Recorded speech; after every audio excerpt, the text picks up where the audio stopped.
Hello everyone, we are live yet again, and this is one of my authors' chats of the week, and so in a few minutes I'll be joined by my co-host this week. But until then, I always like to start off by asking, what are you reading right now? What are you getting yourself into in a literary sense? Because we will be talking about all things books, writing, self-publishing, and everything in between in just a few. Here we go. Perfect timing. Let's see if he sees the invite, because that's always an interesting thing. Let's see.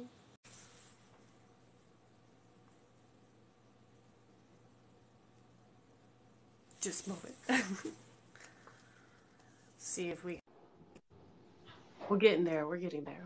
Hello? Hey, am I supposed to press something else? Hold on. What in the world? Oh, there you go. I see your little icon. I don't see you. But sometimes that happens. I never know why that is, but I hear you. Yeah, they're asking me to put effects on me. Hold on.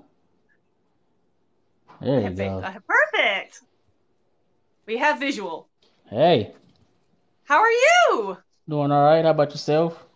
I'm doing very well, and I'm so excited to finally be able to talk to you. I've been loving your content, especially all your recent content here on this platform, so fantastic! Thank you. And so how I kind of do my little chats, I kind of keep them very casual and everything, so because you're my co-host this week, I'll let you introduce yourself, what you write, whatever else you want to, say during your author's pitch, and we'll kind of go from there. Okay. Hold on. There we go. It's okay. All right. Yeah. My name is Dartanyan Johnson. I write space opera, a little bit of dark fantasy. That's pretty much all I write right now. Hey, no, I mean, hey, you are branching between two totally different fields, so that's a lot already. Yeah, I kind of try to put them together because I know dark fantasy, people think, a darker epic fantasy. And when I think of dark fantasy, I just think of fantasy in general, just on the darker side, So that's kind of how I write, on the darker side of fantasy with a little sci-fi mixed in there. Fantastic. So, what are the names of your books or series? I can't remember if you're a series writer or if you do a lot of standalones. Oh, yeah, series, Crestine Kingdom is book 1 right here. I mounted it on the wall somehow, but Fantastic. yeah, the Crystal of Life series is my first series.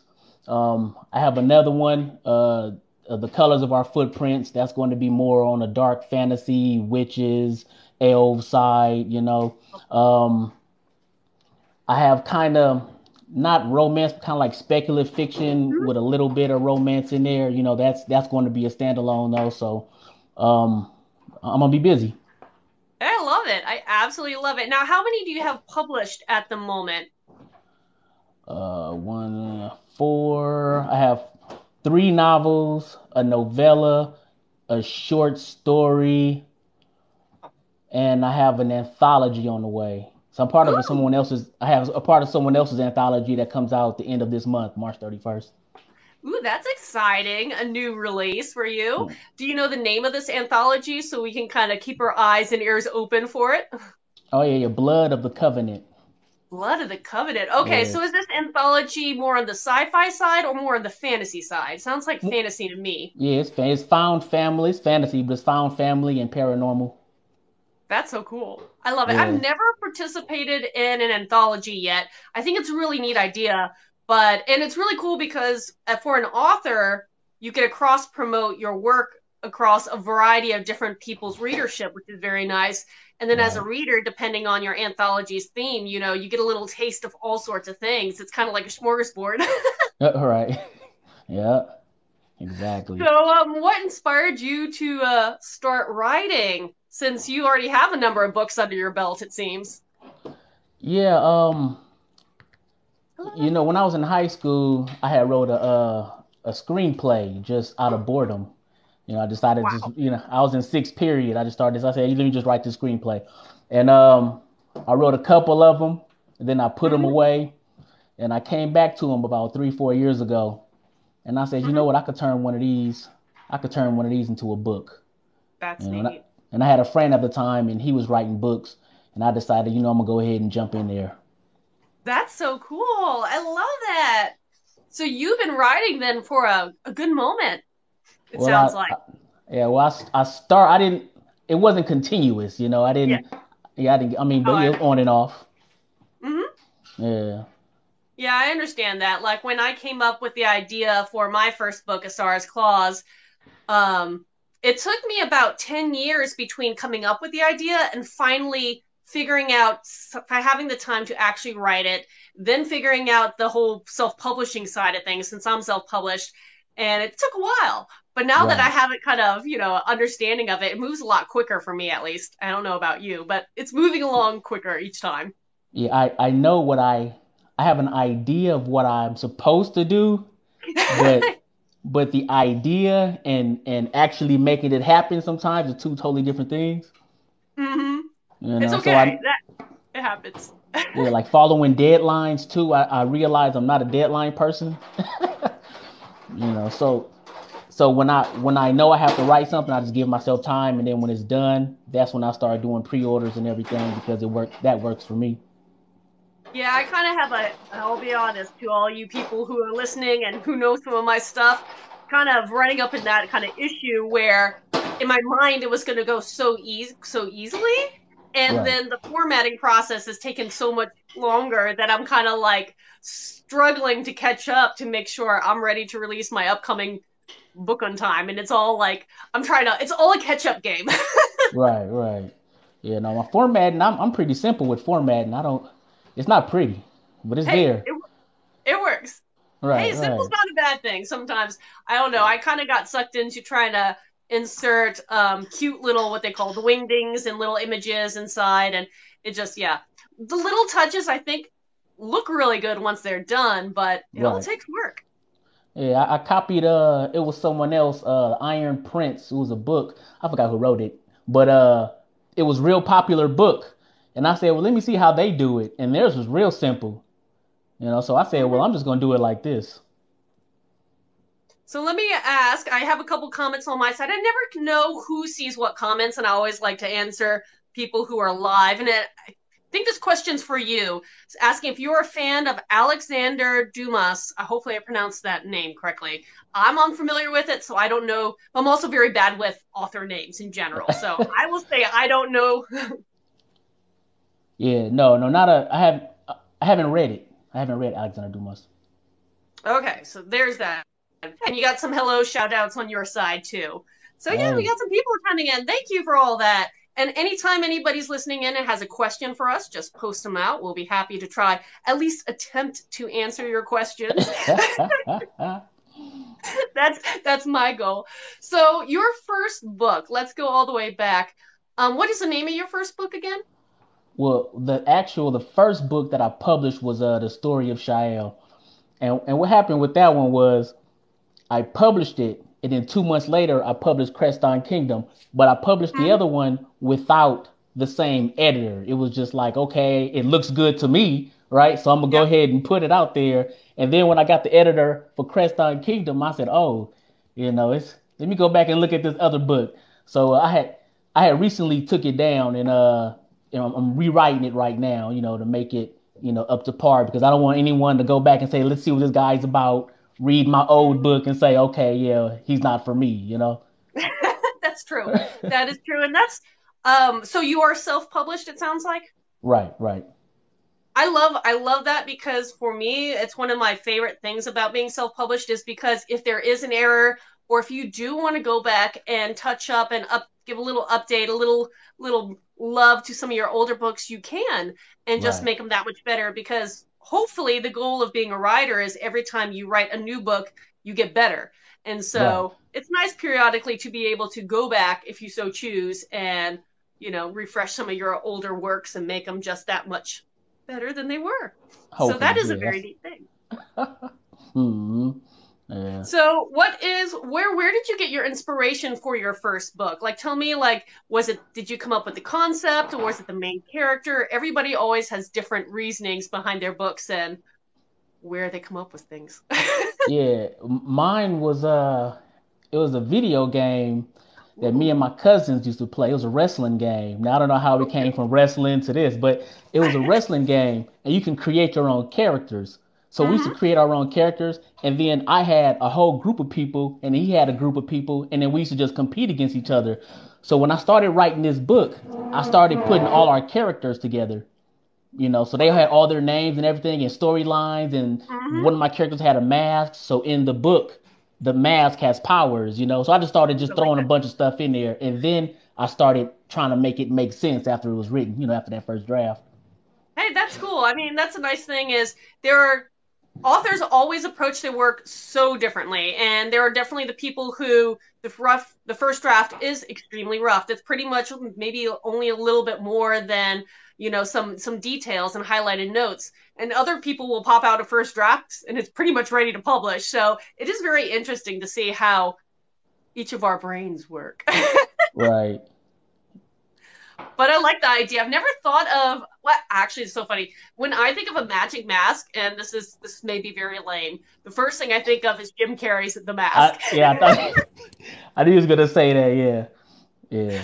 Yep, that was I think that was the first time I ever have seen the concept of a magic mask. And I've never used that before so far. But I do a lot of magical weaponry in mine because a lot of my books are in the epic fantasy side of things, so we do use a lot of medieval weaponry and warfare in those kind of books. Now, are yours set on Earth, or are they set in their own reality, or give us Oh a little yes, bit no, more it's set in an entirely different planetary system. detail? Ooh, Yeah, yeah. We come to Earth. Okay, a character go. I never say it's Earth. I don't okay, I think. like it. Yeah, but I come to Earth, and there's a mythological creature inside of a Uh-huh. cave, which would give you the Ice the Groot slang. So it would give you an Okay, idea that you're on Earth. And then I have an African god in there I put in there just because it made sense with the storyline. But yeah. after that, yeah, they leave Earth and we don't go back. Hey, I like that. So, do you travel between worlds in your series? Because you said you balance between a little bit sci-fi, a little bit of fantasy. So, I'm Yeah, they just go to trying to different wrap my head. planets. Yeah, they go to different planets. Basically, so there's kind of how on Star Wars you got the Death Star, you got the Empire, and they run the Mm-hmm. galaxy and stuff. It's kind of like that. You have one guy, he's trying to control the galaxy, and then you have other people that's trying to fight against them. Mm-hmm. So but the book starts on the bad guy side. So the female Oh, character that we follow actually works for the bad guy. ooh, interesting. Yeah, so she That's looks a fun like the one. good guy when you're reading the book. But when you think about it, the people that's fighting against her are actually the people that's trying to defend themselves from the Mm-hmm. empire. So, Ooh, that's a nice twist on it. I like that yeah. approach. That is definitely very different. Right now, I guess with my books, I usually so far have stuck with main characters that are, if you have to define them good and evil, they're on the side of good. Though I would Right. love to down the line change that up and write characters that are, very morally gray, maybe an anti-hero, maybe even the villain in the end, but you don't know when you begin. But that's a really Right. neat approach. I think Right. that's Right. fascinating. Right. Yeah. So when vengeance happens, it's kind of like is the revenge against the good guys or is it against the bad guys? So it's like you're rooting for evil, but it's kind of strange. Yeah, that's cool. I really enjoy that. And how many books are supposed to be in your series in the end? Are you complete series? Have you Oh no, completed your series? Or words? it's going to be seven, eight if you count the prequel, but it's supposed to be seven, and I'm writing the fourth one right now. Ooh, Yeah, fantastic. I love that. I absolutely love a longer series. Anyways, it allows you to invest in the characters so much and you become attached to them and yeah, I love that. Absolutely love that. I'm always a person who writes with, I guess, a single point of view. I have my main character you follow. So far, they've all been female forward. That'll change in the future, but you follow her throughout whatever the journey is. right. When you write, do you write multiple points of view or just stick with one? When I started Creston Kingdom, I had about 6 points of views maybe, Wow. and Wow. it took me a while to really get a grip on writing. Uh-huh. So Mhm. after I finished with, it was out for a couple of years. and I went back and I read it and I said, you know what, this would be better or more engaging if I just stuck with certain characters and took certain information and just, you know what I'm saying, kind of allowed the other character. Yeah, so now it's two point of views really. Okay. I go to another point of view kind of like for a chapter or two, and I won't tell you why I did that because I don't want to give it away, but yeah, but then after this, it's basically two characters, and then the second book is three characters. I'm trying to stick to small amounts. I like it. When I hear when people do multiple cast or multiple points of view, my brain's just trying to keep up and try to figure out how you do that because it's hard enough for me to come up with these plot lines. And don't get me wrong, I do have a wide cast of characters in my books, but you don't see through their eyes. Right. So it does give me a little bit of an ability to focus in on one and not get lost in all this other chatter. I don't know. Some trying to figure out how to follow all these characters around. I'm always giving props to people who even attempt any more than one point of view. Yeah, it gets a little easier if the other points of views, if they have like a story to follow, like if they have their Mm-hmm. own arc or something, it's kind of Mm-hmm. easier to follow. But if they're just there just to be there, then it's kind of hard to care about what they're doing. Yeah, exactly. Yeah. Exactly. So where do you get your character names from? For me, I found out I kind of had this evolution. Mm. Starting one of my debut series, I was inventing names, which was fun because it was fantasy. Why not? Let me just Right. create some names. But as I was writing the series, I realized I really wanted them to have like a deeper meaning. And so going forward, the two series I publish now, like pretty much if the character has a name, there is a reason why they're named that way. They have a Right. meaning. There is a reason. So I don't know. Where do you get your names? Well, a couple of them I made up, but a lot of them come from Okay. different cultures and different. Mm-hmm. Like for instance, let's say I wanted the word wolf or evil, and I will go Mm-hmm. to a different language and look up what that means in that language and what the name, and then I'll say, okay, well their name is this. So like Okay. Ukami, for example, Ukami, like, oh yeah, that would be wolf in Japanese or something, and that'd be their name. That's just kind of how I did it. So Shaela, Great Teague, all those names came from other cultures. Ooh, I love that. I absolutely love that. That is exactly what I try to do nowadays. And there, thank you for the gift.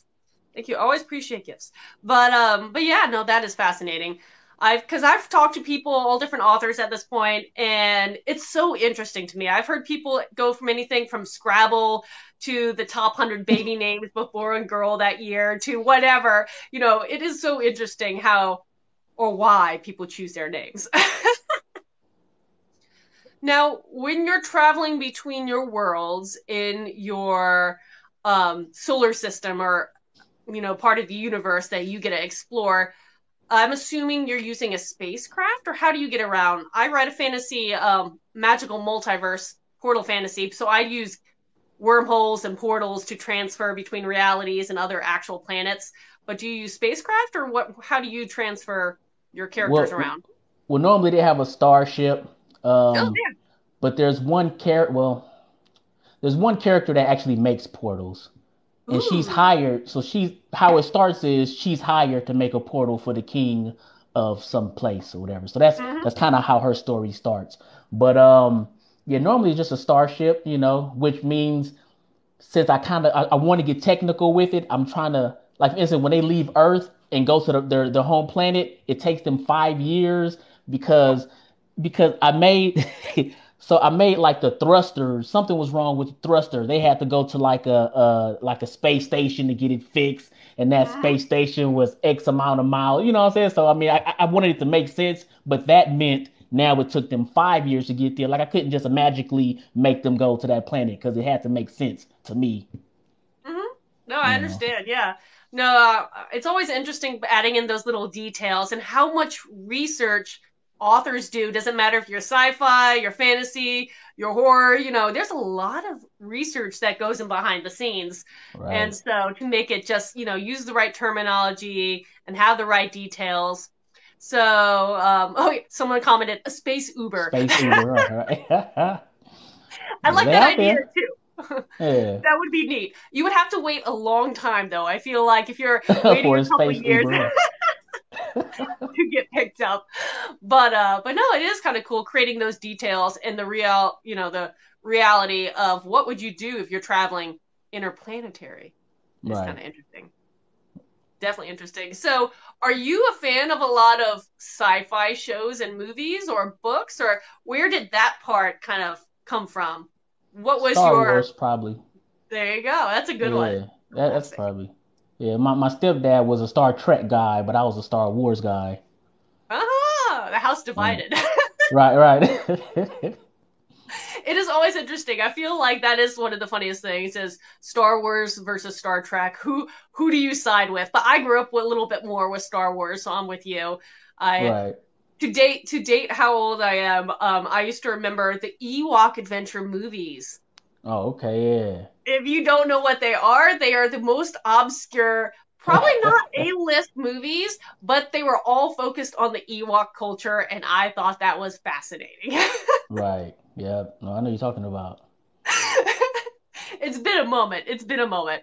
But yeah, no. So do you feel like was there anything in Star Wars that directly inspired your writing? For instance, do you use things that are like lightsabers or is there anything Mm, that you're like, yes, there was a connection there in some way? yeah, somewhere I don't like lightsabers, but I do have Mm-hmm, energy weapons for the enemy. I don't really like guns, so they mm-hmm. use like swords and Oh, I love that. war hammers and stuff like that when they fight. Um, so Star Wars was an influence, but I think other things like Final Fantasy maybe Oh a little yeah. more, or like my fighting scenes are detailed, kind of like Mm-hmm, Mortal Kombat detailed, so that's kind of mm-hmm. where I went with it. Now, you've mentioned a couple different games, so I know you're a gamer just based on your context to some level. Would how would you ever feel if one of your books became a video game of sorts? Would you want that to happen and have people actually play your characters? Could you ever imagine that? I don't know. I think that's an interesting thing to think about. Yeah, it would. It would probably have to be an adventure game, Mm-hmm. somewhat kind of related to the book, but not, Yeah. but yeah, if it was lit, that'd be cool. I would probably like it better if it was like a cartoon or something. Mm-hmm. Yeah, like a show, a Netflix cartoon series. Oh, I like Yeah. that. I like that. Somebody Yeah. tag Netflix in here, let them know. Yes. Hello, Netflix. Pay attention. Right, right. I feel that. I feel that. I wish in it is a sad thing that as far as I know, unless they've changed, Netflix doesn't really deal with. Thank you for the gift. Doesn't deal directly with indie authors. It is very interesting. You have to be represented at least by a literary agent in order to get your stuff in front of Netflix. And Right. as an indie author who doesn't have a literary agent, that's very sad for me because I'm like, I feel like my books would be amazing on some of these shows. Come on, HBO, pay attention. Right. You could probably get like a different kind of agent that speaks directly with, those kind of entertainment outlets. Maybe, Mm-hmm. that Yeah, might that work. would be neat. I feel like Yeah. here we go, book talk. All you book talk readers out there, let's make it loud and make sure you yell out and let people know on the different platforms, be it Prime or HBO or Hulu. Let's get direct contact with some of us. Right. Right. Let's make it happen. You never know. You never know. That would be cool. I think that would be Right. It very would. entertaining. So when it comes to your work, what is I'm trying to figure out how to word it. Is there something that you wrote in your story that you feel is 100% new, never before seen in your type of story, or is everything based off something else? Because a lot of us writers, we're always inspired by who came before us. I mean, Right. it's almost impossible to say you write fantasy without somehow giving a nod to someone like Tolkien. But yeah, I was just saying, is there anything in your stories that you were like, I genuinely feel like I created this 100% new, never before seen, whatever it is. Yeah. I don't know because I have a mask. There's four masks in this book. One mask is a map of the universe. Wow, that's Right. actually cool. Yeah. Another map. So another map, I mean, another mask, it has certain powers that so your ancestors give you their powers to make you stronger, to protect. Ooh. So I have a family tree. So a family tree goes all the way back to your very first ancestors, and so I mean that whole storyline I've never heard before. I don't know if I made it up or not, but I've never I heard like that that. I or like read it that. in a book before. Yeah, and then there's another mask that there's an actual ancestor in the mask that's trapped now, but he's not evil. He's kind of morally gray, Mhm. So We he like those believes, theories. right? So he believes in order to change an oppressive system, you have you have to eliminate the people at the top. So that's kind of where one of the characters is going. And then you have another character that believes something different. So I mean, it's kind of, I don't know. I think that's cool. I think that, like I said, I have not heard or read or seen anything kind of similar to your mask concept. I've heard like other things where it's like maybe some other kind of objects are embodied with specialty abilities or, allow you to communicate with, like I said, ancestors, but not the masks. That is kind of a fun thing. I do think that's new. Right, right. Well, they have. I don't know if you've seen an anime called Bleach. Bleach have they kind of Mhm. it's kind of, but they have masks, and their mask gives like some demonic powers, some dark powers. They have to learn how to control, but they have masks on there. I have not seen Bleach, but I think part of it is because I'm starting to watch a lot more anime, but Bleach is a dedication at this point. It is Right, a long show. So, it is. you're asking a lot out of me to try to find that much time to catch up on. I don't know how many seasons. I just feel like the first thing I ever heard of in, anime, maybe for a slightly older group, was Bleach, and it has been going on for a while. Is it still going on? Yeah, yeah. Cause I was reading. I stopped reading. I was reading the manga because the Uh manga was huh. further Yeah. along than the Oh, yeah. cartoon. So that's yeah. So once I got to a certain point in the cartoon, I said, well, let me see what happens. So I just kept on Mhm. reading. But I forgot where I stopped. I want to say it would be like episode 800 or something crazy. Holy I moly. forgot. Yeah, I forgot where I stopped at. It was something crazy. I don't remember. Now that's a long series. I've asked this before is depending on the person, some people don't like series. I'm a series writer. I love series. And I'm always curious to see if people think a book series or manga or anything like this could be too long. I don't think so, but you also are asking a lot of your audience to be dedicated for that long. Right. I think if it's consistent, I think people they don't have a problem with it. Like Dragon Ball, for example, you had Dragon Ball, Dragon Ball Z. Hmm. Like as long as you're consistent with the shows, people will follow that storyline. That's true. That's true. I was a Yu-Gi-Oh person in my day and Right. followed the original story arc, and then of course now they had the new story arc came out like after my time, and I've never got into it because it's so different. I'm like, now you lost me. I'm also probably a little too old for that. Right. I will admit that. But anyhow, that is kind of cool. But no, I did actually no based on I'm trying to remember what your book covers look like. I'm looking over your shoulder, but it's in Oh, small.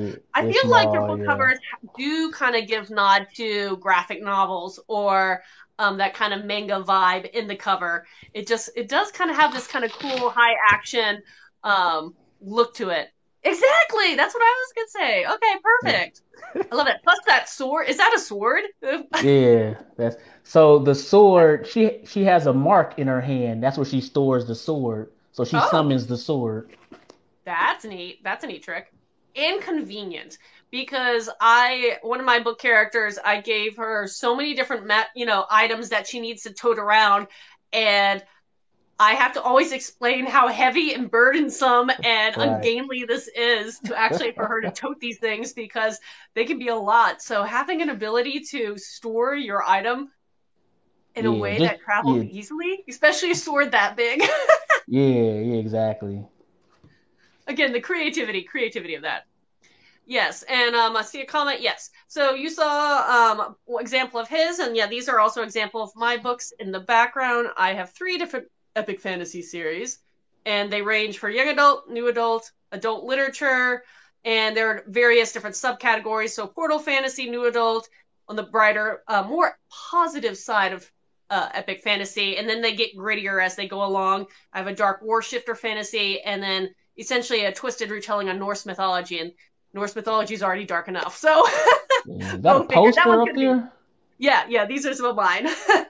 That's a nice little poster right there. I need a the trick poster. is the trick is, and I will rave about it. I think I used Vistaprint when I created this one, but because I do these lives and I do a lot of these things for this platform, Book Talk, I found out if you invert your book cover and print Right. out a backwards Oh, poster, it'll. it looks Yeah. correct in the screen. So And right. essentially, this is Okay. all backwards. If you actually came into my room, it's all backwards, Oh. but because it looks nice that way. So backwards posters, fantastic for these things. There's a Oh, trick for okay. you. That Hey, is I probably definitely could have something to used learn. the inverse effect on here if I knew what I was doing. Yeah, but the thing is, like, you have to remember to do that too. And Right. Right. I Exactly. forgot half the time, so I was like, I'm lazy. I'm gonna create this and then just prop it up, and people can see the Yeah. No, it mini looks nice. mini covers. Yeah. Fun tricks, fun tricks. Um, yeah, okay. I have some comments also talking about length of series. Someone has read a series 13 books and 7 side stories. So see, Wow. I feel like, long series are a thing. I like them. I like them. I Right. do appreciate that. So, as a writer, flipping over to the writing side of, well, Uh-oh. we've kind of been talking about writing side. Writing side, for you, like, what was the hardest thing in the whole process of publishing, writing? What was the one thing you wish you knew from the start that now that you know, you're like, man, that would have been so easy if I knew that back then? If I knew Right. that back then, kind of question. Um, that romance sells more than space opera. Yeah, okay. Romance sells more than anything. Let's be real. Yeah, that's probably. Yeah, I had a few. No, I mean I love writing space opera though, but how to market it? If I wouldn't, because I marketing is hard. Mm-hmm. I mean, I'll do it if I know what I'm supposed to be doing, but right Yep, now it's kind I'm of with like you. it's like let's throw this at the wall and see if it sticks. Oh, yes. I use that phrase all the time when it comes to marketing books. And that's the thing, is like without having a whole team of people invested into marketing and advertising your book, authors have to figure out a lot of stuff. Right. And so, and it's hard because there are definitely, like you mentioned, the certain genres that are not, I wouldn't say better received, but they are more, it does make them more easily sellable. Right. Like anything to do with romance, romantasy, or anything like that does seem to sell quick. Hmm. And and that's not a bad thing. That's great for them. But for people like us who don't really write romance, maybe have romance elements in our books, but we're not romance writers, it does give us Exactly. a little more of a challenge. Yeah. That's what it feels like. Yep. It is definitely a challenge, but I mean, that's not a bad thing. There are definitely also, like, I'm a person, I realize that when I choose a book to read, I Mm, don't really select romance style literature. That's not what I right. like. I like the action, I like the epics, I like to being immersed in a whole new world. And so that's what I write because I write what I like. Right. I've read romance. I'm curious sometimes how the characters, like the dynamic between the characters, like Hmm. how do they interact with each other? How did they get together? I'm kind of Hmm. curious if it feels forced, because how to connect people is kind of I think that's important in any genre. Yeah, that's And true. so yeah, that's why and then romance has a lot of descriptions. Um so sometimes I try to, hey, let's say how they describe this person or this Hmm. activity. See if I could probably use some of that one day. Oh, yeah. And that's Yeah. a good challenge for any author or writer out there, is read something outside of your comfort zone. Read something that's outside the genre you want to write, because again, like you said, different genres do have kind of subtle stylistic differences, and Right. trying to read something a little different might inspire you to take a new approach, and another way that you can help improve your own writing. I love it. Exactly. Which I have to be better of, and I will admit, I have never read a space opera. I love watching sci-fi stuff. It doesn't matter, TV shows, movies, whatever. I haven't really read any. So what would you recommend outside of your books? Right. What would you I know an author is like, wait, my book. Right, right. Outside of your book, what would you recommend to someone who's never read a space opera? Well, some people don't realize, like for instance, Red Rising. Red Rising is I know it's that like title. dystopian, but it's also a space opera. Um, Another one that's been going around. What is the name of that book now? I don't even It's okay. I I'm don't even bad with remember the titles name and of names. that book now. But We yeah, do it. oh yeah, I don't even remember the name of that book. Oh well, but yeah, I'll remember in a little bit maybe. But yeah, Red Rising definitely. It's a trilogy. Well, they're like on number 6 right now. It's a trilogy, and then there's like a time skip, and then there's supposed to be like 3 more or something like Oh, that. okay, yeah, But all you have to read is a trilogy, really. I wouldn't. I mean, unless you want to, I wouldn't go any further than that. yeah. I got you. No, that is an interesting style of writing where you either do a duology or a trilogy, and then I've heard of the time gaps where all of a sudden you're jumping back in that universe, but maybe it's 400 years in the future or whatever in the past, and Right, it is it allows the author, I guess, the ability to immerse readers who are fans of that reality even further. But yeah, it's a little jarring too when you're expecting to be like in order, and then all of a sudden there's a gap of time. I'm right. reading a book series called the Book of Swords, Uh, and the first trilogy there were little time gaps, and then the right. second there are four trilogies in this, and so I'm finishing up the second trilogy, but it like jumped over a decade, and I was like, whoa. The main Uh, characters were more like their kids at this point, and I was just like, I don't know how I feel about this. I was yeah. hoping to get more of the other characters. It's Yeah, very different. That's how Red Rising is. When it does the time skip, now we're kind of focusing on the kids. Yeah, they Ah, have kids gotcha. now. Yeah. So how long would you want to stick in your own universe that you're building? Because you said 7 books. I know a couple novellas and short stories, all in immersing and connecting into your universe. Do you Right. always want to write within this reality, or do you want to try something totally different next? Oh, I have well with this one, I have a duology that I'm working on Ooh. that's part of this universe, but it's Mhm. another character. Um, I have another book that I haven't really planned out yet, and at the end, they all come together in the same book. I'm probably Okay. not going to focus on every single point of view, but they're Mhm. all going to come together at the same book to fight off, whatever bad guy they're fighting. And I love it. I got the idea. Yeah, but I want to write I love fantasy. I like fairy tale fantasy. I'm That's very thinking popular about right now too. I'm thinking about a Peter Pan retelling and a Pinocchio retelling. I don't know how many people have done Pinocchio, but I don't think so. I think that's why I was just like, that's interesting. I haven't heard that one lately when I hear about retellings. And I've talked to right. a number of retelling authors, and that's what they do. But I think it's so easy to go to what's iconic. For Mm, instance, if maybe it's Beauty and the Beast, maybe it's Aladdin or something, but like something that's been done a lot. But right. no, Pinocchio would be cool. I would be definitely interested to see how you retell that story. Yeah. I just read I just read the original one a week ago or whatever. It was interesting. Some of that some of it I didn't like. I remember Pinocchio from the cartoon. Yeah, Some of the stuff yeah, from the cartoon, it's not the same as what's in that book. yep, yep. Yeah. Very different, very different. I think I'm trying to remember. It wasn't one of the famous directors. I think it was the one who did Pan's Labyrinth. Maybe just came out with a Pinocchio, but it's like an animated Pinocchio. I don't know. Oh, There's a okay. new Pinocchio movie that just dropped out, Oh, released not that long ago. But if you ask me the details or what platform it's you on, would I know. don't know. I There's have too no many, idea. too many. Yeah, I probably have to look it up. Del Toro. I think it was Del Toro. I think he was the one who did this latest one. Oh, But okay. Someone commented, why not Pinocchio as a robot?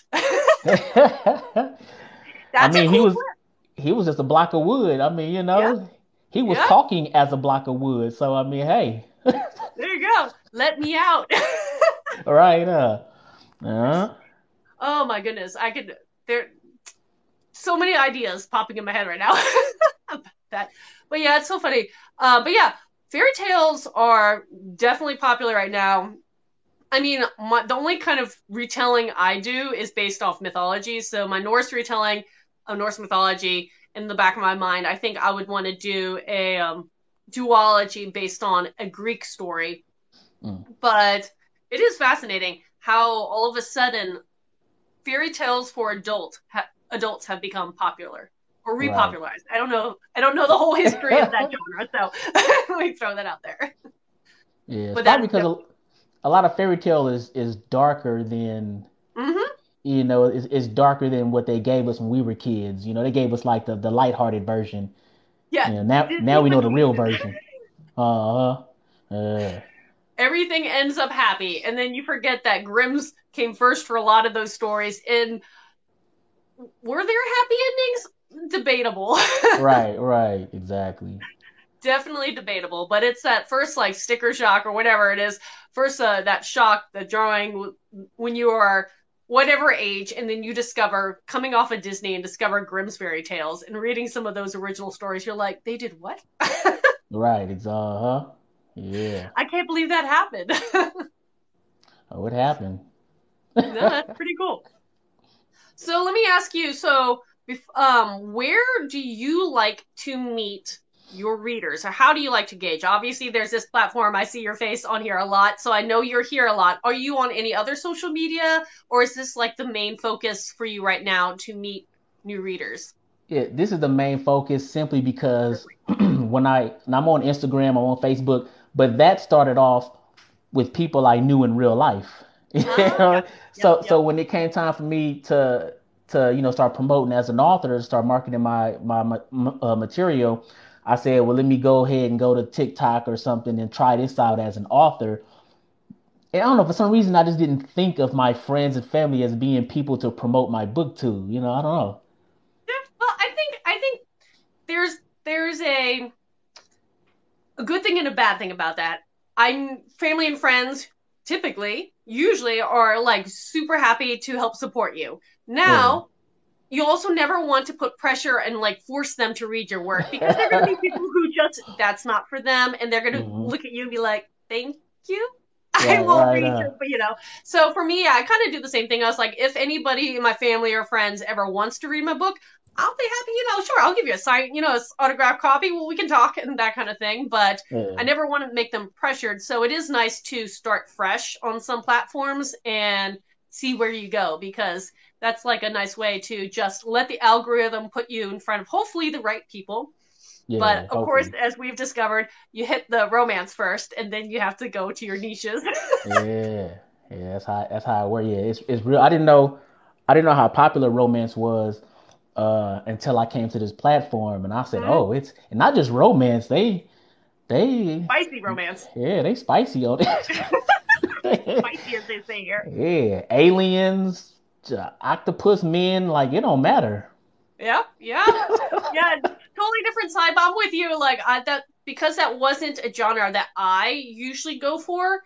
I never really thought much about it until coming here, and it's super popular. And again, not a bad thing. That's great, but it's also nice once you kind of settle a little bit and do find people who are in your genre, subgenre, super niches, which is kind of fun, because I'm starting to learn all these like hyper niche categories for books that I'd never heard before until recently. Portal fantasy, didn't know it was a thing, and then I'm like, I'm writing one, so that's what it is. Noble Bright's another term that I had never heard of before, and I was like, oh, I write that too. It's just fun little things that I'm learning about.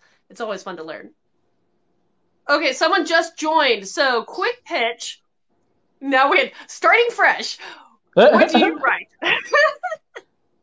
I write a space opera / dark fantasy. Here go book 1 right here, because I know you wanted to see it. Hold on. Yes. Show us another. Here goes book 2 right here. Oh, they're so cool. I don't know if you can see it with the light, but yes. Yeah. Oh, here go the prequel right here. Ooh, beautiful. I love that cover. I actually don't know if I've seen that one before. I saw your other two, but that one's beautiful. Yeah, this one I had redesigned this one. I don't know if you can see it right here. But this is that's book 3.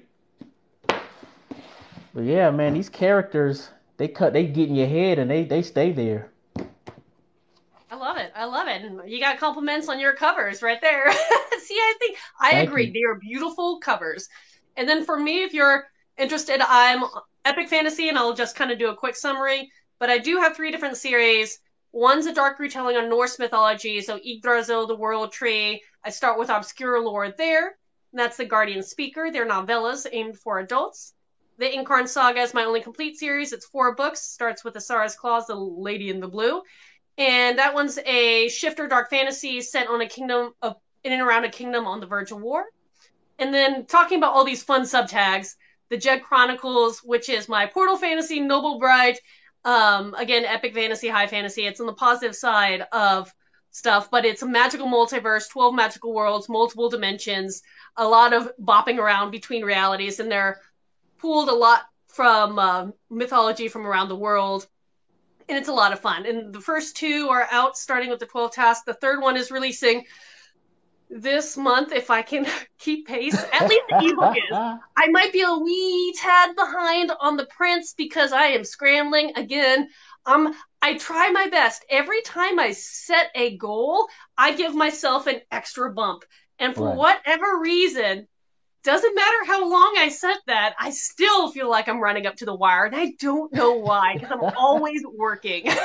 Is it the formatting that's getting to you? I think, well, the problem is I also released 2 things simultaneously, and there was a lot of juggling between all the minor projects. I was working my way through this one, but in the meantime, I had run a Kickstarter for the 3rd book. I've been turning a lot of my books into audiobooks, so I've been bouncing between narrators and prepping all that and then promoting all that kind of stuff. And it's a lot. And then all of a sudden I blink and it's like deadlines are now. And I'm like, right. I'm not ready. Right. Yeah. How that Audible go? I saw your books on Audible a couple of weeks ago.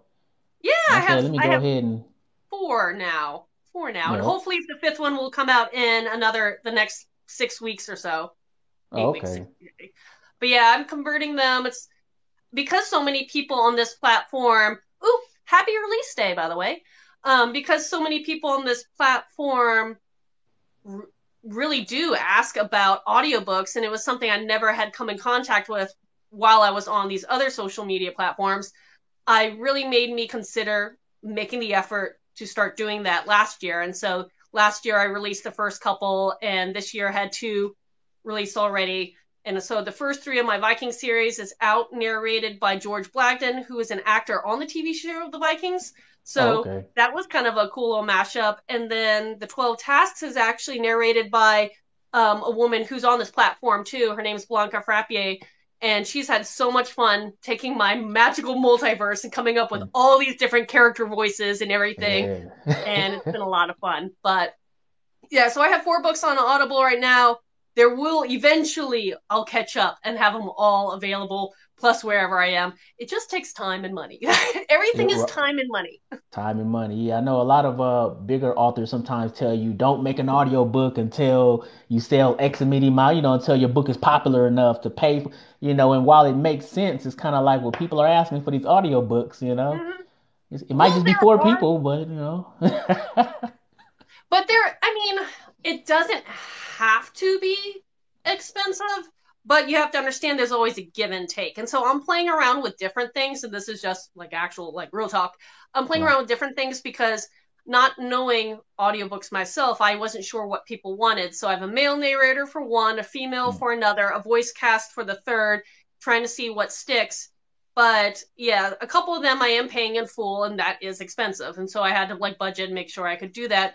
But one of them I'm working with, we're doing that 50-50 shares. So what that means is for the first share plus. Yeah, for 7 years, we are splitting what is our cut, which would be 40%. So each of us, instead of getting 40, I get 20, but I didn't have to put up any upfront money, which makes it really affordable to do it. So if you're beginning, that may be an option, but understand, you're tied in with that narrator for 7 years.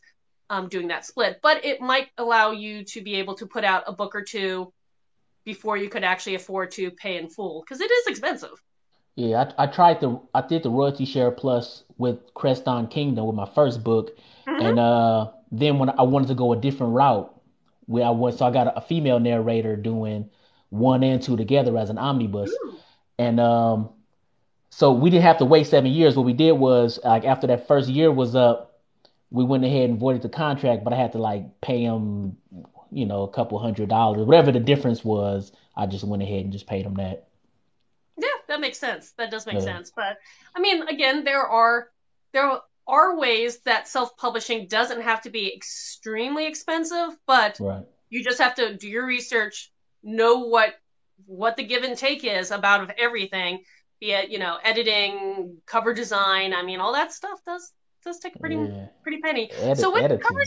yeah, with your cover design, let me ask you, where did you get your cover designer, or are you your own cover designer? Because I don't know. No, so I was on here. So I went to Reedsy. I don't know if you heard of Reedsy, but I went on Reedsy to look for a cover designer, and the lady was trying to charge me $7,000, right? And I was like, $7,000. So I said, so I came on here. I said, hey, that's not gonna work. Do you guys know any cover designers?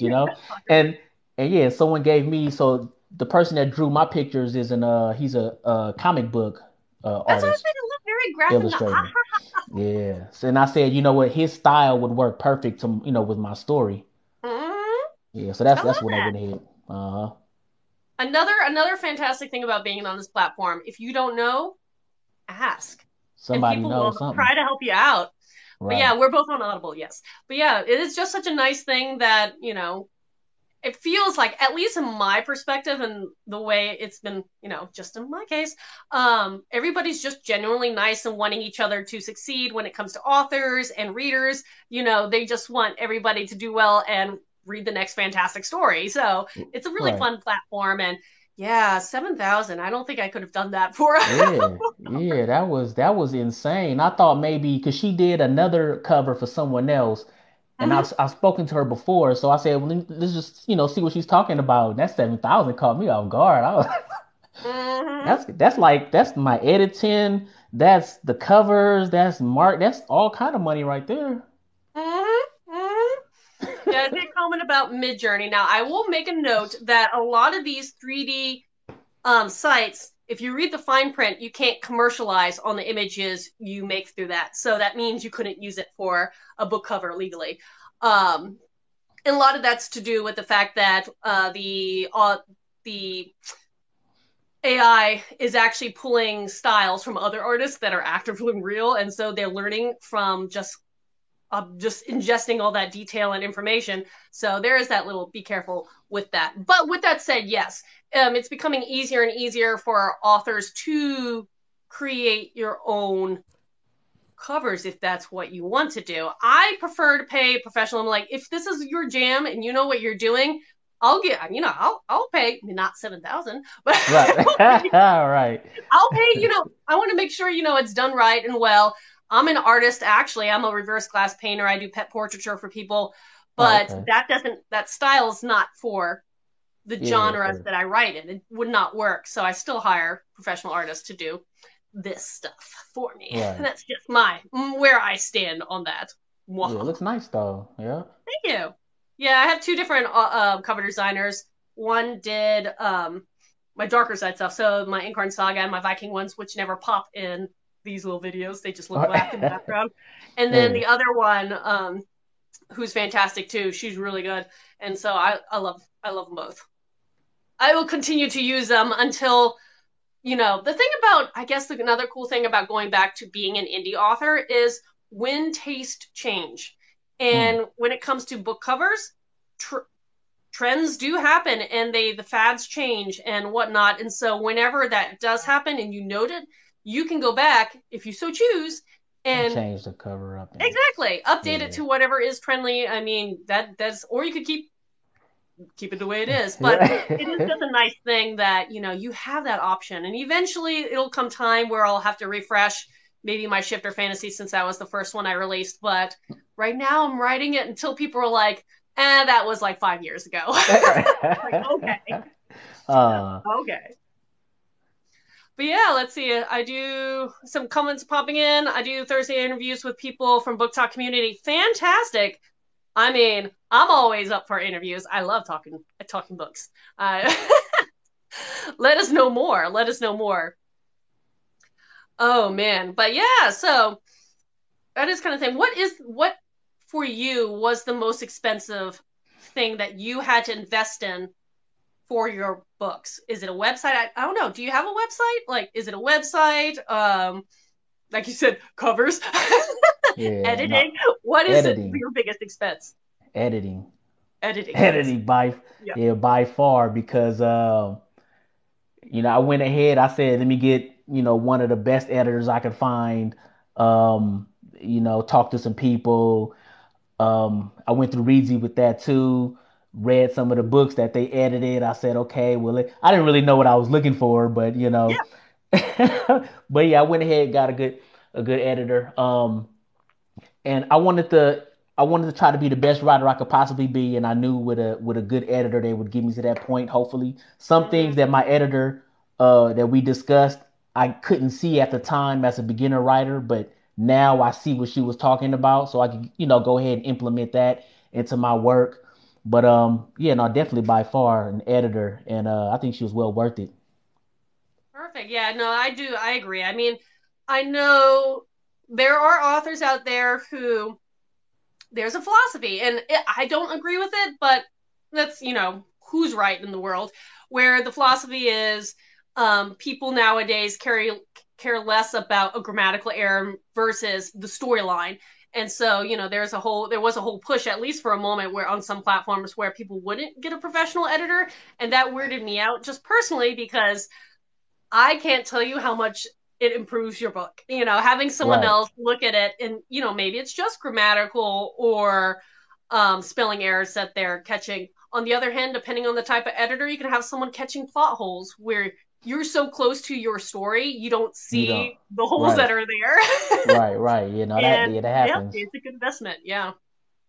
Yeah, yeah. I did a copy edit, but she kind of gave me some developmental advice too, at certain points. But Mm-hmm. yeah, it was well worth it. It was amazing. I don't even want to write an email without an editor. I know I have that phobia now too. I'm like, oh wait, spell check. Someone grammar check this. Just make sure I'm not like missing something that's like so obvious. It's gonna make me mortified when it goes out. Oh, it's a Exactly. panic attack. It's like every time I send out a newsletter, because I do use that. I do send out newsletters. It's just like I'm always like, please, please, hopefully, there's no errors, glaring errors. Yeah, I send my newsletter to myself first as a test, and I read through it to make sure. But yeah, I might still miss something. I don't know. Yep. And I Hopefully mean, not. I hope that people understand that humans make errors. Now, you don't want to be consistently making errors, but if one slides in periodically, please don't hate us. Right. I promise we actually do spend thousands of hours making our work fantastic or as good as it can get. Fantastic. So Exactly. yes, I see in the comments. Yes. So for the book talk interview opportunities, they're Thursdays from 7 to 8 p.m. Eastern Standard Time. Yeah, just give me I'm unfortunately when with these lives, I've never figured out how to note handles because one, I'm never going to remember them. So if you're interested, pop a message to me and response in any of my pictures and just say, hey, we were talking in the off chance because I don't know how this messaging goes. I think you have to be friends to message each other. I don't know. Social media sometimes boggles my mind. Yeah. I think it depends on how it's set up, how your settings are. I Oh, think you good to might be know. able to get messages from people that you're not friends with, but you have to allow that. Okay, I have no idea. I'll have to go figure. I am not a techie person. The only reason why I'm on all these platforms is to talk books. Right. But that doesn't mean do not assume that I know what I'm doing. And do Right. never assume I know what I'm doing. Just saying, just saying.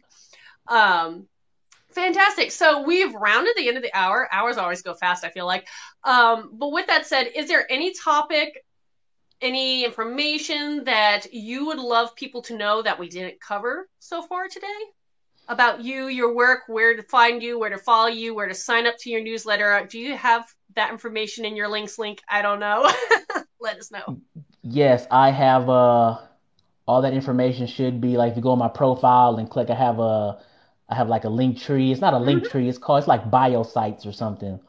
But yeah, Same it's the idea. same. Same idea. Yeah, Yeah, yeah, same idea. You click on that. I have in my mailing list on there. I don't call it mailing list for some reason. I called it like sign up page or something weird. I should I just go Fine. ahead and If it works, it works. yeah. I mean, I don't know what made me do that, but I'm probably go back and change it. But yeah, yeah, everything is right there. If you if you need, go ahead and That's great. click that follow or something. I'll follow you back. You know, Love it.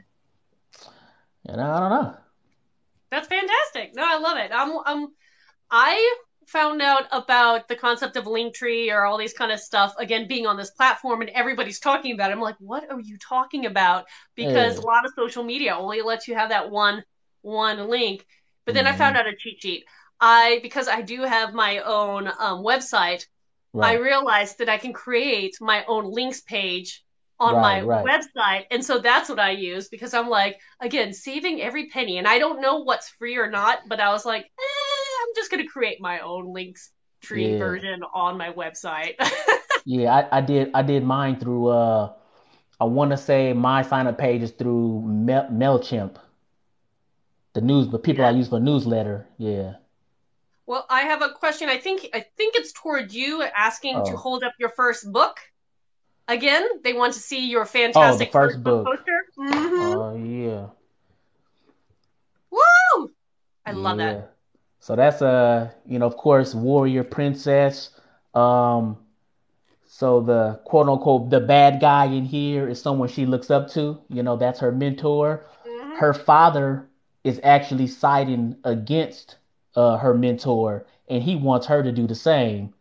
Um, but she's loyal, and her decision comes at a price.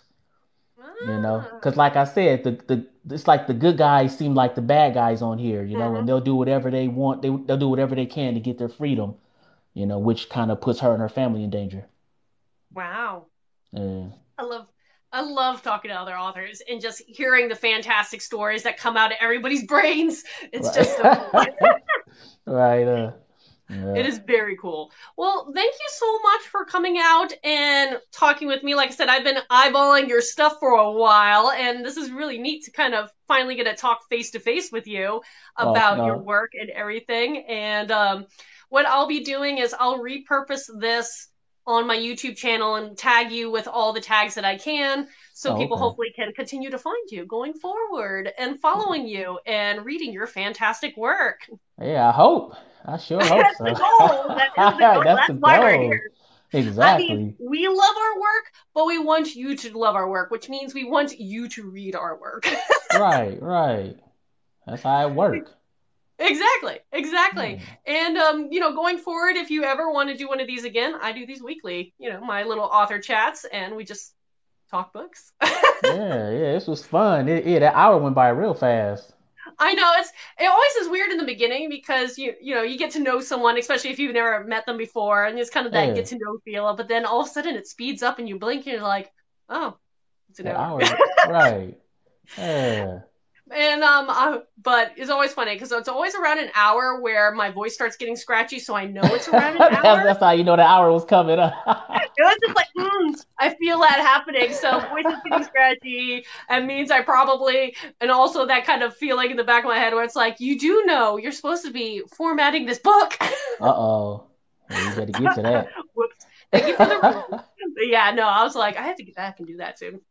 But with Yeah. that said, thank you for meeting me. Thank you for coming out and talking. If you ever want to do this again, let me know. And yeah, it was so nice meeting you. Oh, thank you. Thank you for having me on. I love it. And hopefully I will definitely be following you continuously going forward. And maybe you will be my first space opera. Hmm. Oh, we'll see. We'll see. Yeah. I love it. I love it. Well, I will let you go and have a fantastic rest of your day. All right, you too. Thank you. Bye. All righty.